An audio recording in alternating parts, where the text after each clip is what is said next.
बिस्मिल्लाहिर्रहमानिर्रहीम। सातकैन education services.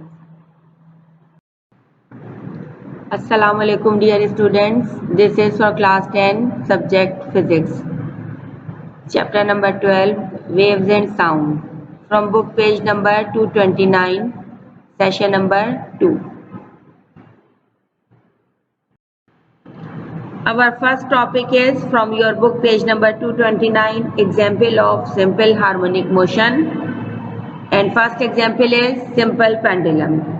Now look at this figure. A simple pendulum consists of a string or thread of length L whose one end is connected to a fixed point.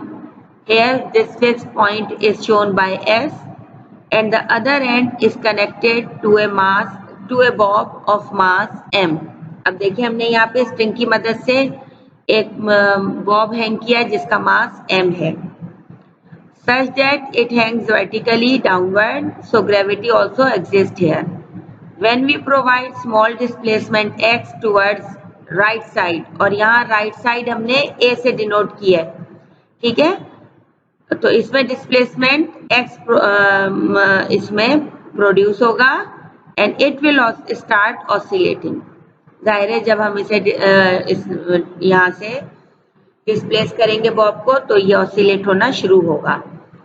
अब क्या होगा, यहाँ पे इसको हमने left और राइट दो पोजीशंस को नाम दिए हैं A एंड B.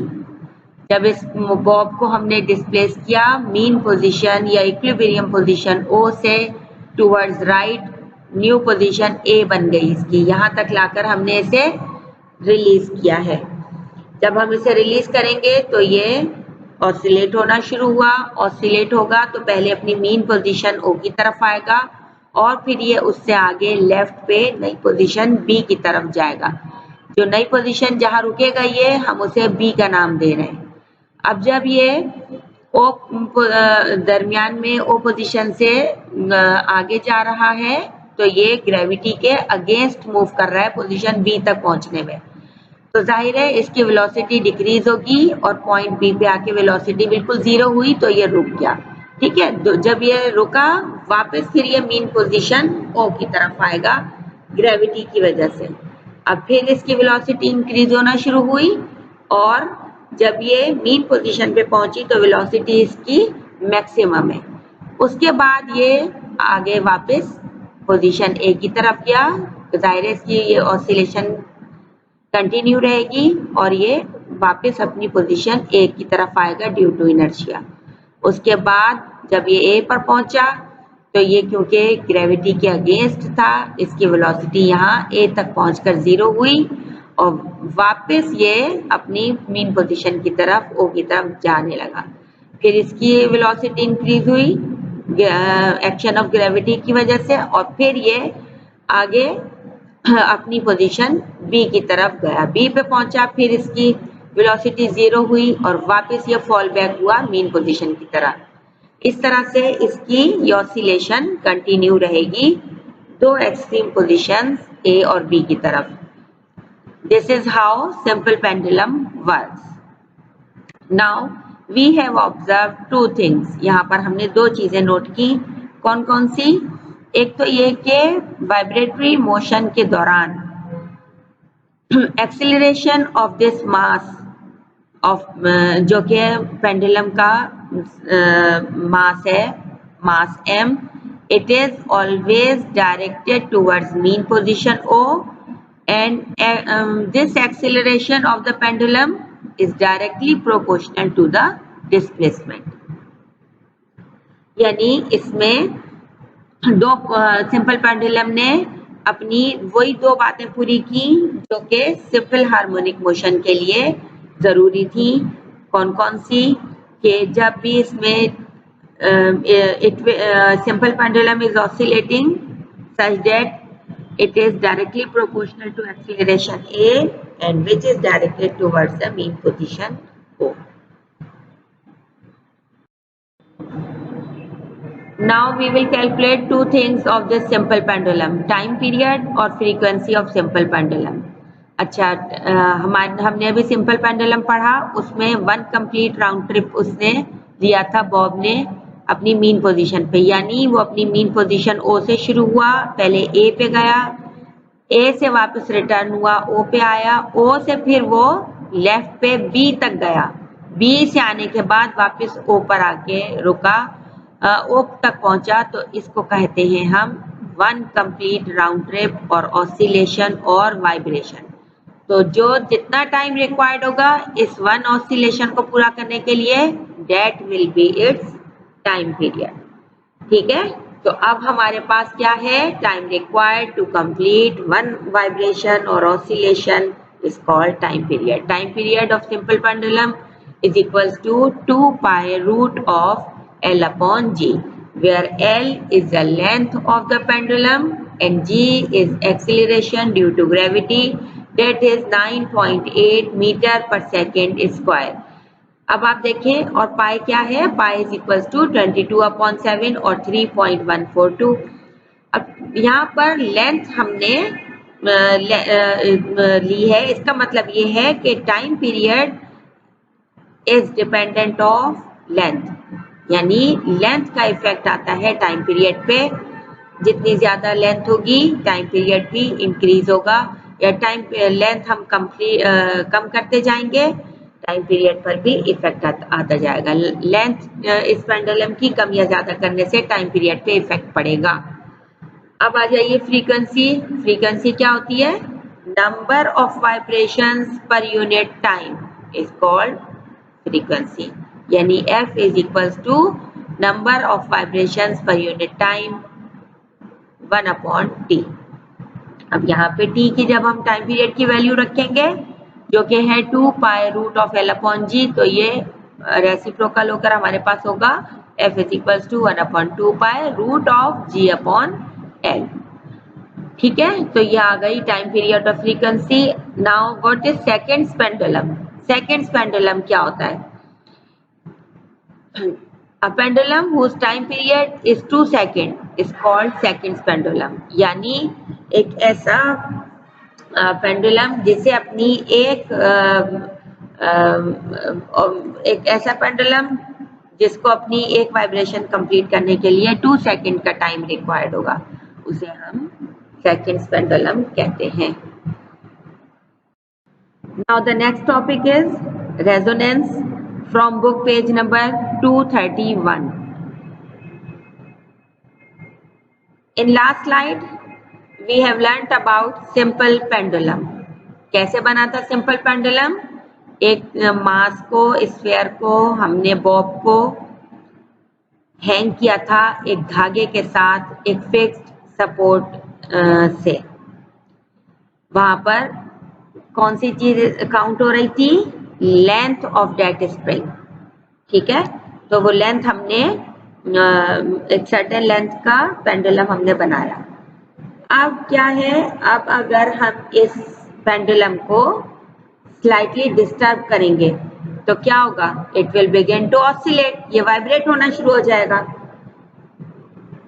अब time period of these oscillations is called natural oscillation और नेचुरल फ्रीक्वेंसी। ठीक है, जब भी किसी भी सिंपल पेंडुलम को हम डिस्टर्ब करेंगे तो वो वाइब्रेट होना शुरू होगा और वो उसकी नेचुरल वाइब्रेशन होगी, नेचुरल फ्रीक्वेंसी होगी। लेकिन अब अगर हम इस पेंडुलम के बॉब को हाथ में पकड़ के टू एंड फ्रो घुमाएंगे तो क्या होगा कि ये फ्रीक्वेंसी डिपेंड करेगी, ये टाइम पीरियड डिपेंड करेगा हमारे हाथ पर। जितना ज्यादा हम अपने हाथ को मूव करेंगे, टू एंड फ्रो ऑसिलेट करेंगे, टाइम पीरियड उतना ही कम होगा और टाइम पीरियड बढ़ जाएगा अगर हम अपने हाथ को हल्के हल्के से मूव करेंगे। ठीक है, ये बात तो समझ में आ गई कि ऑसिलेशंस अब डिपेंड कर रही हैं किस पर, फोर्स्ड वाइब्रेशंस पर। अब इसको जो हम अपने हाथ से वाइब्रेशन क्रिएट करेंगे, प्रोड्यूस करेंगे, these are called forced vibrations. ठीक है, तो एक natural frequency of the pendulum हो गई और एक हो गई फोर्स्ड फ्रीक्वेंसी या forced vibration of the pendulum. Now listen carefully, what is resonance? The frequency of the forced vibration synchronizes with the natural frequency of the pendulum, then the amplitude of the pendulum increases. अब क्या है कि अगर ये जो हमारी forced frequency थी, forced vibrations थी, ये सिंक्रोनाइज कर जाए पेंडुलम की नेचुरल फ्रीक्वेंसी के साथ, तो लाजमी पेंडुलम का एम्पलीट्यूड बढ़ जाएगा। आपको मालूम है एम्पलीट्यूड क्या है? दोबारा से रिकॉल करें अपने जहन में। एम्पलीट्यूड था maximum displacement of the Bob from its mean position is called amplitude. ठीक है, तो अब जब भी नेचुरल फ्रीक्वेंसी के साथ फोर्स्ड वाइब्रेशंस मैच कर जाएंगी तो पेंडुलम का एम्पलीट्यूड इंक्रीज हो जाएगा। तो resonance is a condition in which A vibrating system responds with maximum amplitude to a driving force when the natural frequency of the driving force coincides with the natural frequency of the system. अब resonance क्या चीज है? Resonance उस जवाब में पैदा होता है पेंडुलम में जब उसकी नेचुरल फ्रीक्वेंसी उसकी फोर्स्ड वाइब्रेशंस के साथ मैच कर जाएंगी। ठीक है, तो ये उस रेजोनेंस कहलाया जाता है। अब इसके लिए आप एक एग्जाम्पल लेंगे। हम एग्जाम्पल कौन सी है कि हमने एक सपोर्ट ली और उसके साथ हमने ये चार पेंडुलम, चार बॉब डिफरेंट लेंथ के हैंग कर दिए। चार पेंडुलम बनाए। Look at this diagram. यहाँ पर हमने एक स्ट्रिंग बांध दी, उस स्ट्रिंग के साथ हमने चार पेंडुलम हैंग किए ए बी सी डी, और इन चारों की आप देखें लेंथ डिफरेंट है।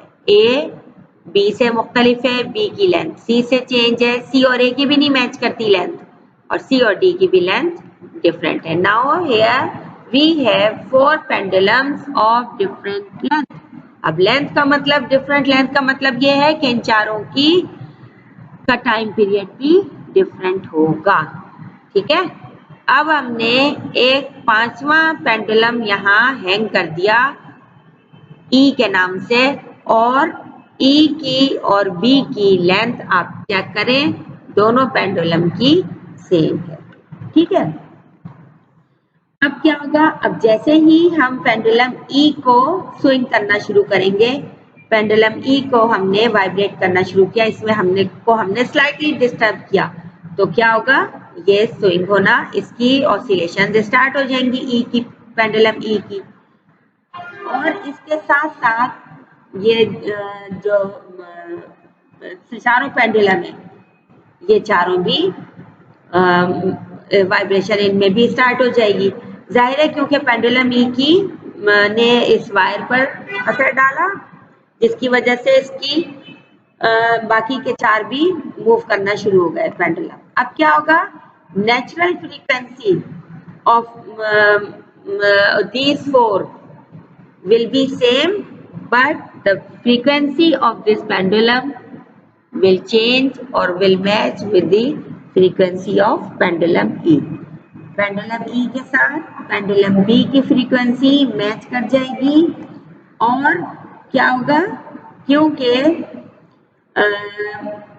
पेंडुलम B जो है इसकी E के साथ मैच कर गई, क्योंकि दोनों की लेंथ सेम थी। ठीक है, तो ये फिनोमिना जिसकी वजह से पेंडुलम B वाइब्रेट करना शुरू हो गया पेंडुलम E के साथ फ्रीक्वेंसी से, इसे रेजोनेंस कहा जाता है। Now the next topic is wave motion from book page number 232, 233 and 234. What is a wave? A wave is a periodic variation that changes its path after certain interval of time. What is wave motion? Wave motion is a mechanism by which energy is transferred from one point to another is called wave motion. इसकी example कौन कौन सी हैं? Sound waves, light waves and many more others. Now how many types of waves are there? In terms of medium, there are two different types of waves. Number one, mechanical wave, and number two, electromagnetic wave. Mechanical wave क्या है? The type of wave which required a medium for their propagation is called mechanical wave. इसकी example सबसे best कौन सी है? Sound wave.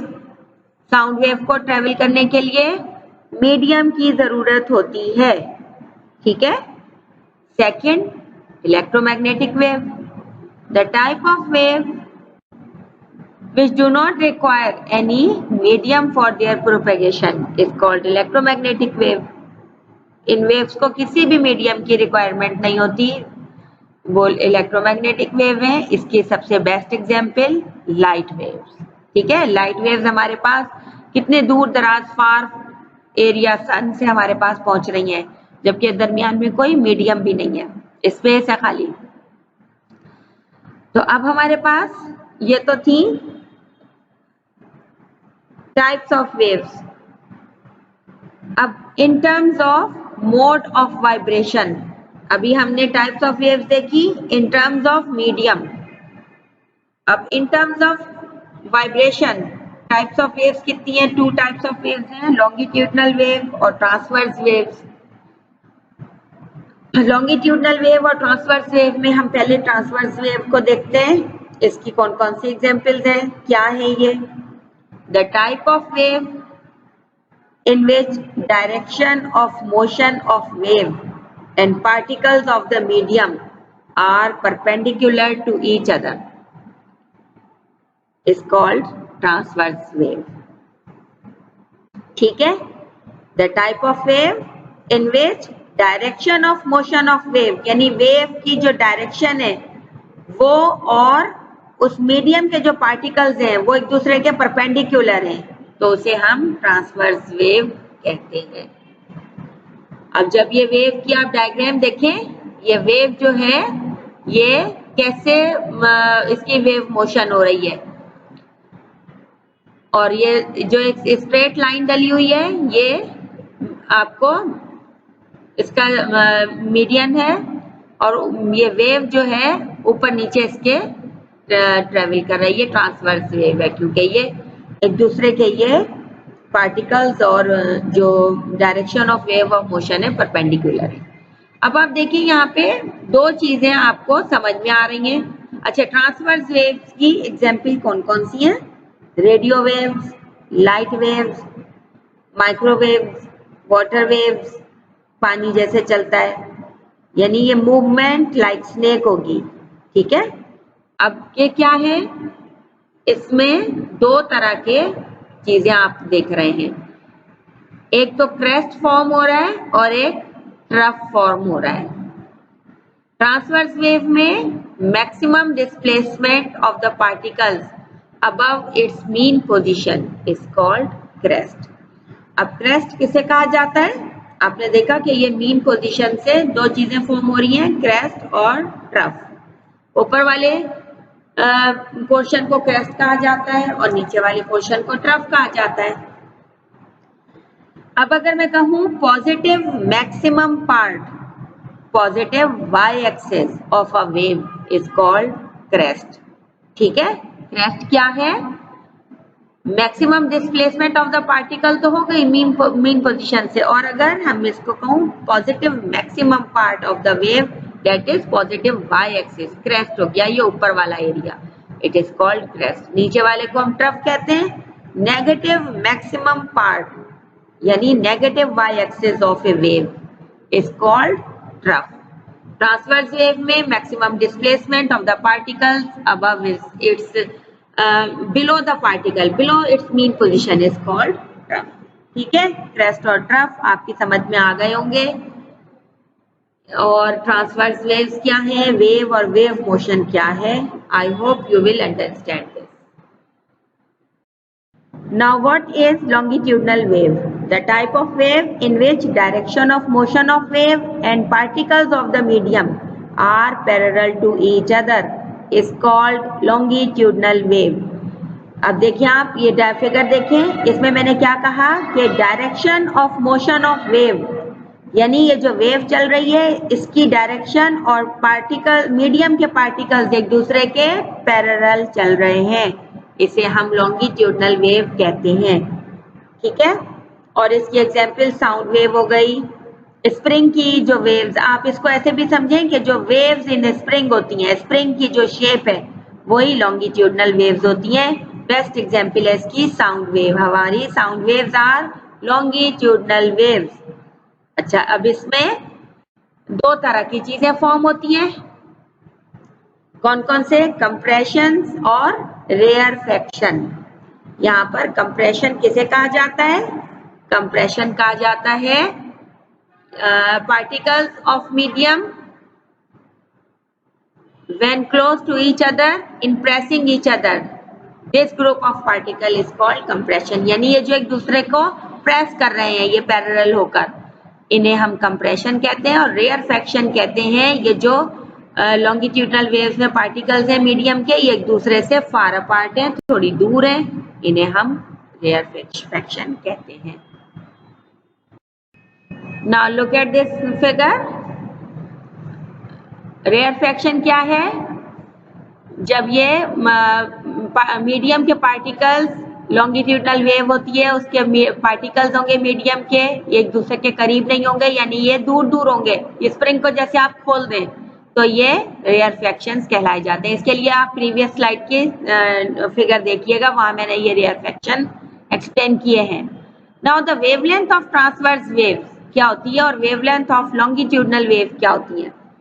आप देखें, the distance between two consecutive crest और two consecutive trough is called as wavelength. Transverse wave कैसे चल रही है? आप देखें, क्रेस्ट और ट्रफ फॉर्म हो रहे हैं मीन पोजीशन से, तो दो कंसेक्यूटिव क्रेस्ट, एक क्रेस्ट से दूसरे क्रेस्ट के दरमियान जो फासला है ये वेवलेंथ कहलाया जाता है, या एक ट्रफ से दूसरे ट्रफ के दरमियान जो फासला है ये वेवलेंथ कहलाया जाता है। वेवलेंथ को इस सिंबल लैम्डा से शो करते हैं।